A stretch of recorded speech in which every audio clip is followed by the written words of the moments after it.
পাপীর দেহ পোকায় খায়, ধর্ষকদের ঠাঁই হবে না এই বাংলায়। হারকিউলিস। কি করবো স্যার? এই হারকিউলিস এমন ভাবে মার্ডার করে ও কোনো প্রমাণই রাখে না যেটা দ্বারা আমরা ওরে খুঁজে পাবো। কিন্তু স্যার আমার কাছে একটা বুদ্ধি আছে যেটা দ্বারা আমরা হারকিউলিসকে একেবারে হাতে নাতে ধরতে পারবো। এই শহরের সব ধর্ষক গড়ে এক জায়গায় করেন, হারকিউলিস ওখানে মারার লেগা অবশ্যই আইব। তখনই আমরা হারকিউলিসকে ধইরালাম আর ও মারাটা খাইব। বরবাদ, তোর কথা মতো এই শহরের সব দর্শক করে নিয়ে আইছি।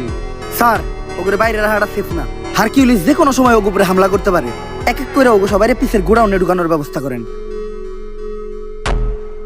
স্যার বাইরে তো আমরা আছি, ওখানে ভিতর থেকে সেফটি দেওয়ার লেগেও কাউরে দরকার নাই, তোরা বাইরে পাহারা দে, আমি ভিতরে ব্যাপারটা দেখতাছি।